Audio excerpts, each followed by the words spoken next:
What's up, everybody? It's your favorite interpretations, favorite nerd, and today we are looking at the Slingshoot from Dreamstar Toys, I believe. This is from their somewhat take on Superion, and this is supposed to be Slingshot. Slingshoot being a little close to the mark, I'd say. But honestly, and that's one of my criticisms of this figure, it's really the only thing that's indicative that that's who this is supposed to be. This is all known to me from Robert D, of course. I'm not sure if I said that, but if I haven't, now I have. One of the 4 dummies and a close personal friend of mine. And he has sent me this guy along with a couple other things that we're going to be looking at here soon, and we're going to do so, but in order to do so, we're going to talk about accessories.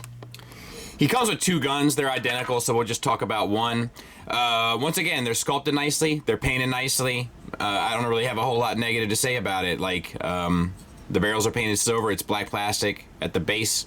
No issues. It pegs in with a single small peg into the base of the palm, and then you just wrap the fingers around. There's a display base that we'll get to here in a bit, and the weapons can be stored at the front end of the display base, which is kind of cool. You also get a display base. It also comes with a light for the display base, which is nice. This light is activated by a magnet with the gun, but I don't have the batteries in, so just, it's a light. It turns on. You've seen a light turn on before, right? Use your imagination. And then we have the base itself, sculpted nicely, no paint. You have the armature. The armature has a female end here. You can adapt to either alt mode or robot mode. To use robot mode, just plug that in. Plug that in. We're left with, raise it up here, 1 hinge, and then 2 hinge. Second hinge is ratcheted, and then plugs into his backside there. And then you can have him standing on his stand. You know, and you can pose it all up and adjust it as need be, and then you can use your light down here. And obviously this stand, because I had it the other way when you just saw it, it can go into either side. So yeah, pretty cool. Using the other adapter with the hooks, you just go in, there's right between, there's 2 landing gear that sit in the middle of it. If you just go right between there, and then you can utilize it. I went in opposite, there we go. There you go. And then you can have that look, which admittedly is pretty cool. He also comes with, I think, like it's like a plastic spudger is what it's attempting to be. It's like a yellowy, it looks like somebody like smoked a whole pack of cigarettes right by all the translucent plastic.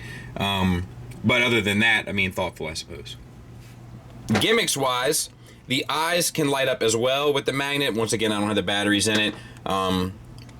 And as it doesn't have the painted eyes that can also show light through them. So we'll talk about the problem with the eyes here when we get to the figure. So let's take a look at the figure. We'll get in close on that head sculpt there. See if we can't angle these lights a little bit more. And I have mixed feelings. So the eyes look like a translucent plastic, but there's nothing to light them up, so they look dead. On top of that, it doesn't look anything remotely close to Slingshot.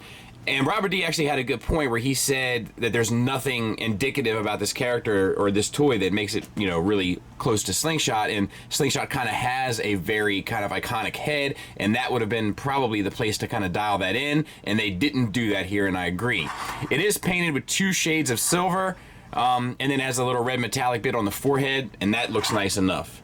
The head is on a hinge at the neck that gets you up and down, and then a ball peg connected to that, which can get you the confused Slingshoot face and the swivel, etc. So you'll be able to get the full range of motion there without issue. Let's move on to the torso just while we're here. And we see some very nice silver, some gunmetal silver, some metallic red, some gold. So you might say that we have a little bit of silver and gold. And now that we've got that out of the way, let's just say it's completely painted with 2 shades of silver and then a shade of gold. And then we have the red with the white Tampo paint. It's amazing. The paint job is spectacular. We have a waist swivel. We have a double jointed ab crunch that is completely sculpted on the side. Doesn't get much better than that, folks. That's 90 degrees. And you get a little bit of lean back on it as well. And a teapot. Come on. So it's basically a hinge from the pelvis and then a ball peg at the from the chest into the abdomen. That's insane. That's perfect, is what that is, articulation-wise. All right, we'll back out a little bit more and we'll talk about these arms. We have a deep gunmetal silver painted on these shoulders here. They also rotate and they have the nice sculpted bits up there. They're on their own hinge. Then we have the shoulder itself. This hinges up to 90 degrees, so no issues there. We have the translucent plastic around all the silver there, which gives it an interesting look, some layers, some textures, some depth. I like it. We have a bicep swivel. We have a double jointed elbow for the full range. Moving down to the forearms, we have some silver and gold, some red deco.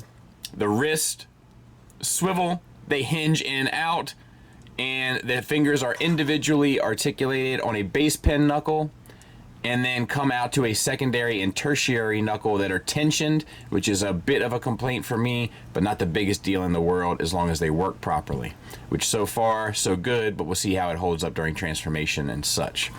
All right, let's back out and take a look at the full figure.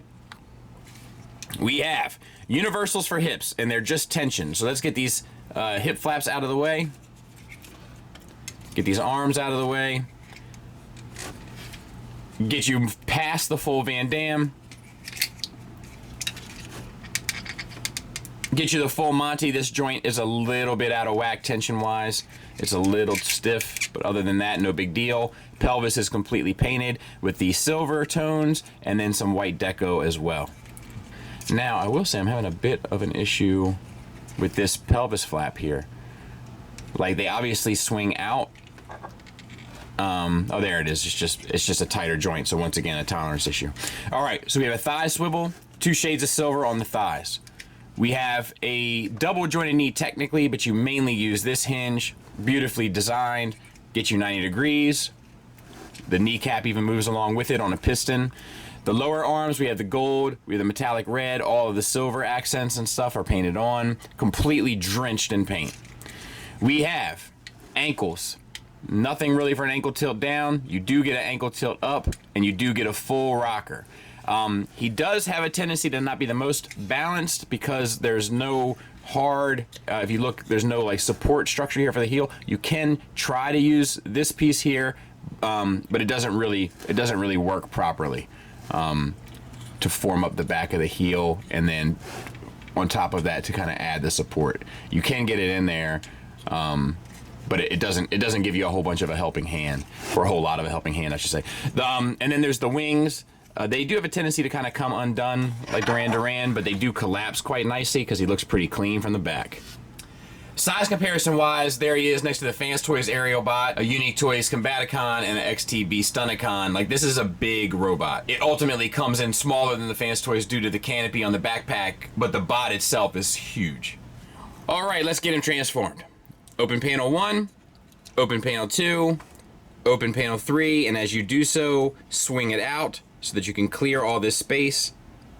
Then, with a fisted hand, spin so that the gray part is facing you, tuck in, and then you want to collapse the bicep into the forearm.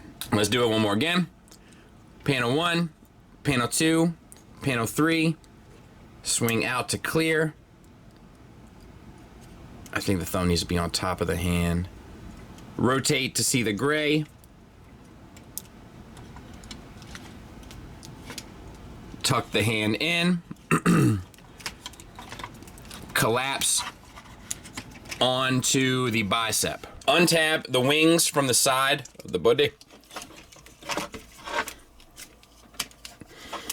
And pull this whole thing back and down to get out of the way. You can pull the canopy down as well. And then you want to open up these little side panels here. I'm going to use a spudger. I guess that's why they give you one. But I'm going to use this one. It's a little bit more refined. Bring that down. All right, now we're going to get the front of the plane done. So open this piece here. And then use this whole section to rock up. And as you do, make sure that the head goes through. And that then it can sit back behind it. Make sure your shoulders don't get in your way. Bring the canopy up, canopies.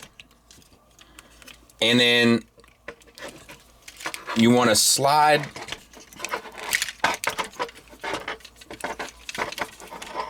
the nose cone. Just give me a ton of grief. So I finally got it, but use caution because this is a translucent piece of plastic and you pull against it, but I finally got it. Good grief. All right, then you can bring the nose cone up and over. Take your shoulders and rock them down to make room here.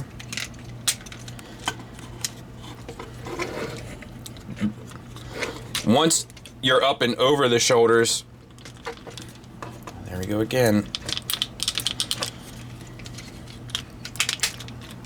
Push the nose cone back down, and then bring these panels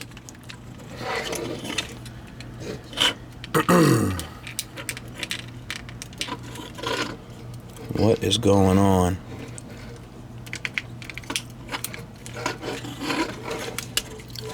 This one hasn't slid back down all the way. This part sucks.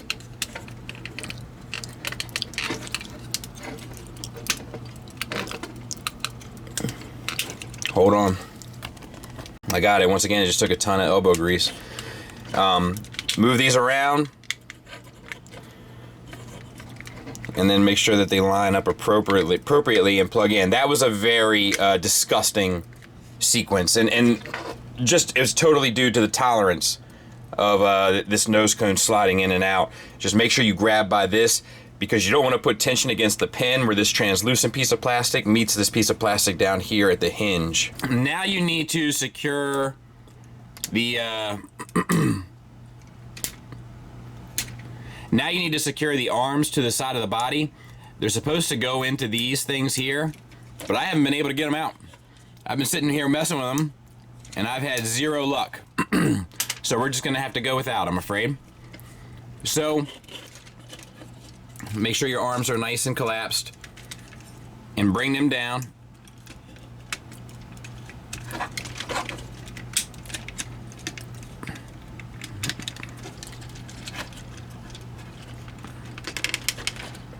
And that notch there will peg into the side. Hopefully that will be enough to keep it secure. And actually then there's a this piece here is going to swing around and grab it also. So hopefully between the two it should be fine. And then this piece comes down and sits down and over. So we're going to do the same on this side. Plugs in.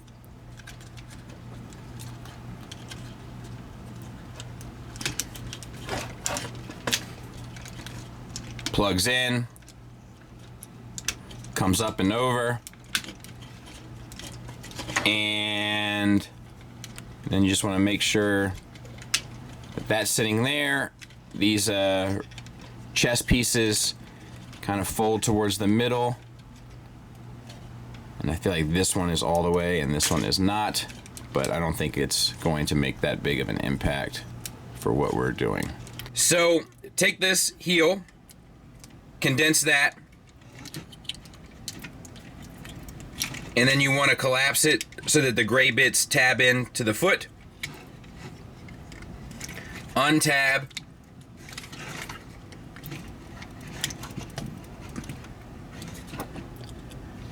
The foot itself, which is once again a tolerance issue. Bring it down and form up that piece, right? Rotate it as well. And we're going to untab this and this, bring all of this down. Obviously you can see where that's going to sit, so just form the wings up.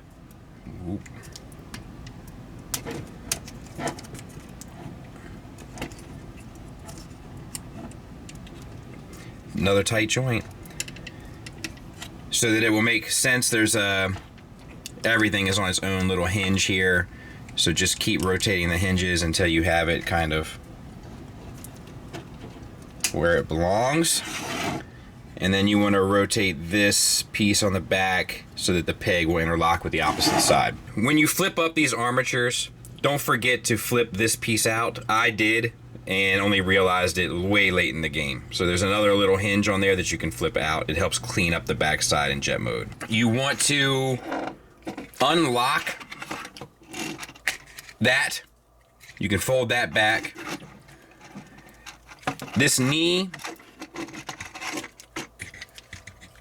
this whole piece needs to untab, but I'm pretty sure the knee needs to slide up.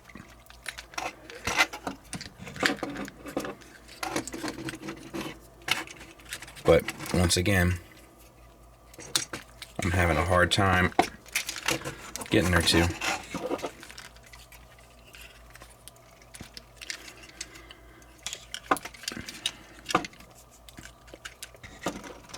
There it is. God bless, man. If this stuff moved a little bit smoother, it would be a much more enjoyable process. All right, so open this up. Use your hip skirts here. You want to bring them up and sort of angle them towards the center. And then look what we get to do. It's been a while. Combiner wars the leg down.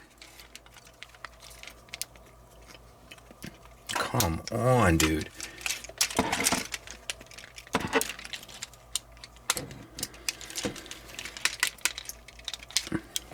It's just like stuck. There. God bless. All right. Rotate it down. Then you can bring this piece back up, collapse the knee, and that will peg in.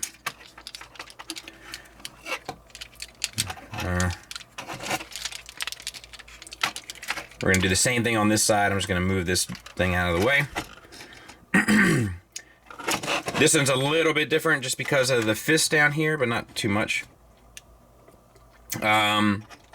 Untab, once again, not a good feeling. Bring that down, square it up, rotate it so that it will make sense as an airplane. Untab this, bring this whole armature to the back, but you have to rotate these hinges that are also kind of a bear so that the wings will sit in the proper place, but at least it's somewhat intuitive because you know what an airplane looks like. All right, so there's that. Once again, we have to untab this little lock on the side. Extend the knee. Did that one work better, or did it just... Extend the knee. God bless. Open that up.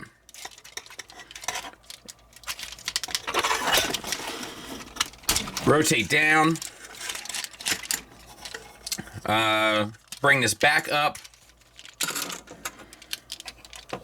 And start to connect all of this. Which is pretty self-explanatory, I would hope.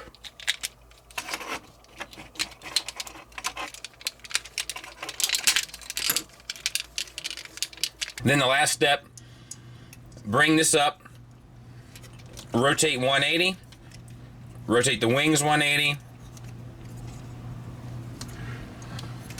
and then you just expand. Just a bunch of flaps that need flipping.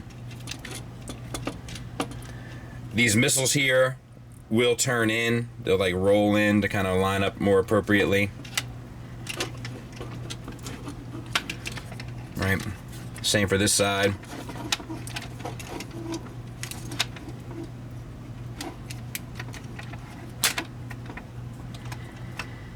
Roll the missile in. Then they come down, and I'm not going to bore you with all this. We'll pick it back up. There's two females here, if you see, and two males there. they have to come down on those on both sides while adjusting the back plate.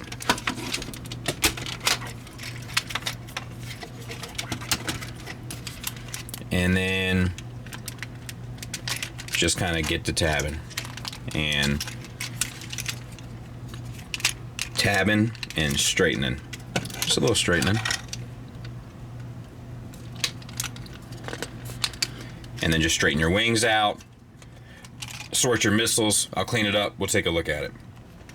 And there it is. I have a hard time getting the weight of it. So it has landing gear right now. As I've messed with it, it's coming undone. It has landing gear here, but I have a hard time, like, the weight of it, because it is heavy, wants to kind of push up on these flaps, these double hinges for the wings, and sort of take out the transformation of it rather than getting it to roll. It might just be a me issue. That's perfectly conceivable, but I'm just gonna flip them back because they're getting on my nerves. And there's also these two landing gear here. I wonder if they would help if I put those out. The world may never know. But I think it's fine. I mean, I think it does the part. It looks pretty wicked, you know, like, and you can get a lot of this probably tighter if you want to mess with it all day, but I don't. And this thing does have some kind of fit and finish issues regarding it. You know, there's hardly any tension in those hips for the robot, but getting the, you know, some of these things unpegged, as you saw going throughout the process, was a bit of a nightmare. The canopy looks fine. I don't think it opens, but it looks fine. And, you know, it's got missiles and stuff. I don't know what else there's to say. It's very realistic looking, which I think is cool. I think that, like, the translucent pieces here add something special to it as well. You know, I don't have any real issues with it, honestly. I think it's a pretty good job. There it is next to Tiger Track, so large unit. All right, off to arm mode. So just untab these wings again. We got to undo basically this whole thing that we did prior. So folded these double hinges, roll the missile back out, get this missile out of the way, fold that in, and this folds back under, and then you can kind of bring your missile sounds crazy.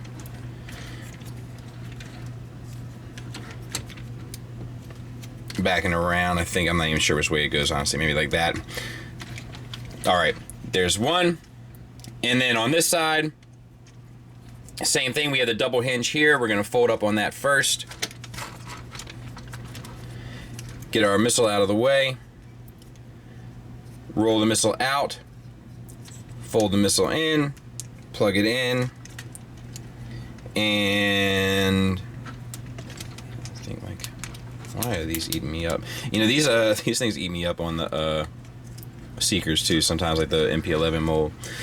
All right, and then fold that underneath, and then we're gonna rotate once again here at the base. If you remember that we did that before, we're gonna rotate there again, 180, so that this can kind of all sit up towards the canopy. All right, untab these wings here so that you can loosen up the arms. And then this whole upper body is like on a double hinge, so flip that out, and then flip out your little pegs here that we couldn't get before. Now you should have no problems, especially with a tool. And where these sit, they'll peg back into the arm right there. So bring them back down and peg them in.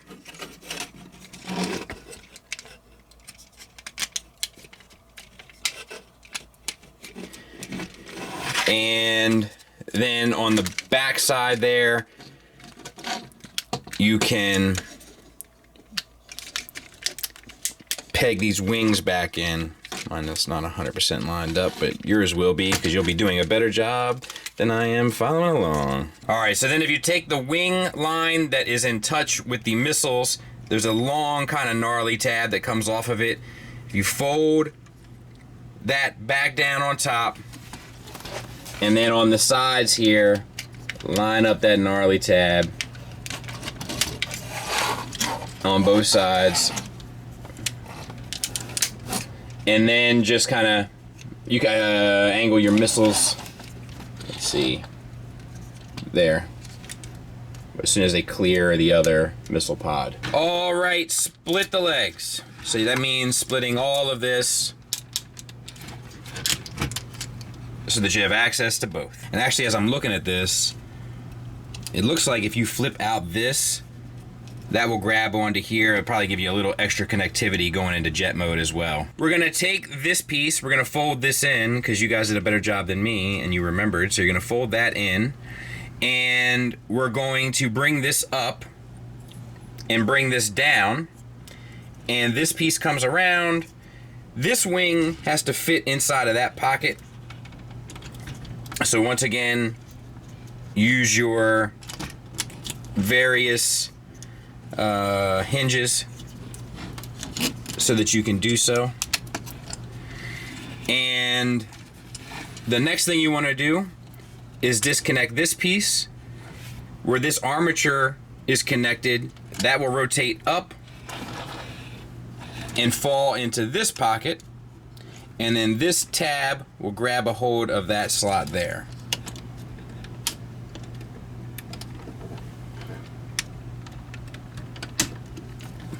All right, so then the only thing left really is the hand. You want to straighten the fingers, and as you can see, this is part of the back side of the hand here, so just rotate until you have that in position. Now, this one is pretty much the same deal on this side, except no hand, right? So flip this up, flip this up, flip this back, flip this this piece here, just flip that down. The wings come around to the opposite side.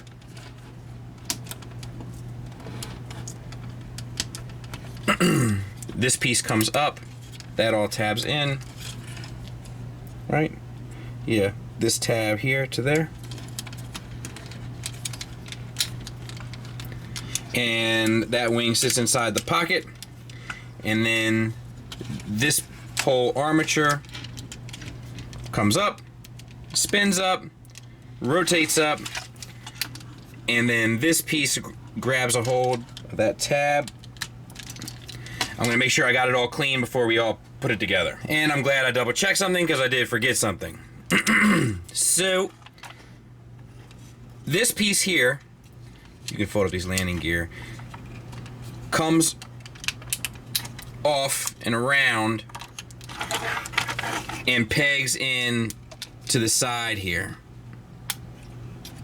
And the same thing kind of happens on the opposite arm.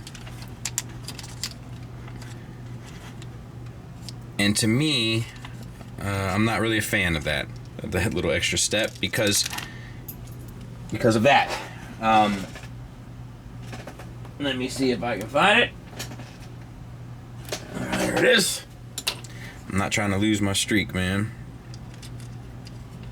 All right, and then that plugs in to there. And we'll get the hand kind of out of the way for a moment of truth of plugging it all together.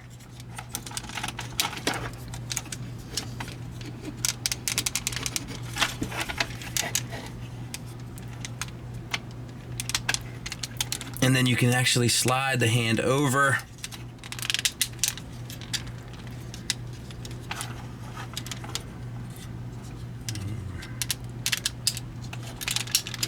And I mean, that's pretty much it. Let me see. You can rotate the hand and get it all sorted. I'll get it kind of oriented correctly, or hopefully, and then we'll take a look at it. And there it is. There's a combiner peg in there, but I can't get it out, so I'm not gonna damage it. I'm not gonna risk damaging it. I think it's fine. It has a double jointed elbow, which is kind of nuts. It only still gets you 90 degrees, but it's impressive the way that it works. You know, I mean, it looks like it's supposed to, which is, you know, still kind of stylized and everything, but I think that it's trying to look just like that. Fingers are individually articulated with tension, so that's not the best. They're a little bit like flimsy, but not awful, and by any stretch of the imagination. But they don't have the same kind of security as a pinned finger. I mean, other than that, like, I don't really know what else to tell you about it. It looks like it's going to be a pretty decent arm.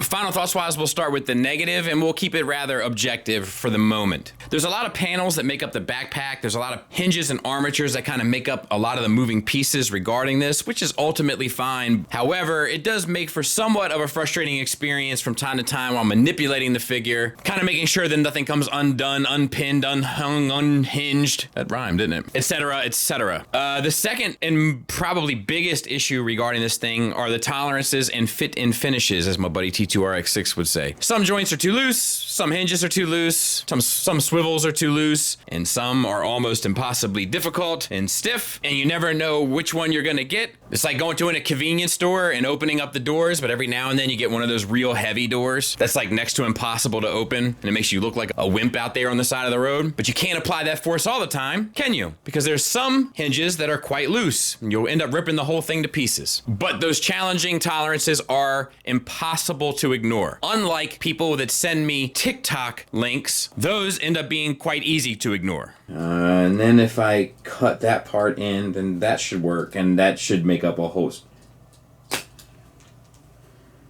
Oh, Lord. I'm not clicking this, dude.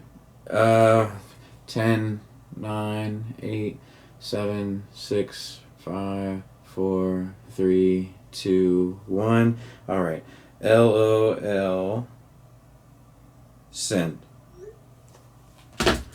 Back to this. My last criticism is simply that there's not enough character elements here that resemble Slingshot to me in any way, shape, or form. I know it's stylized, and I think in many regards it's making an effort to kind of look like a movie bot, or perhaps what that movie universe should have looked like. And I think they're onto something. I just think they would have been more onto something if it actually looked anything like him. And I think the key to that would have been to have something to do with the head sculpt. If the head sculpt was just a little bit more dialed in, I think it would resemble Slingshot a little bit more, and as a result be more overall effective. On to the positives. It is painted beautifully. It has a 3-0 level quality caliber of paint. It's decked out in it, and it's not scratching, not in any of the pieces I've seen. It is absolutely tremendous in that regard. The articulation is flippin' outstanding. Complete ab crunch on a double hinge, teapot, all your basic joints. The only thing is missing is a butterfly joint, but you don't miss it at all because this thing is so well designed in that regard. Speaking of design, the transformation sequence is actually pretty fun, or at least it would be if all the joints moved properly. But it's not challenging. It's actually pretty rewarding. It's kind of at the right level of intricacy, in my opinion. It's just a tolerance issue. I think the jet looks great and realistic. I think the combine mode arm looks promising, and I think the sculpt, with the exception of the head, is fantastic. So if you like this aesthetically, I can recommend it. Obviously, I can't recommend it for the combine mode yet because we're not there yet. Thanks for listening. Thanks for watching. Until next time, take care.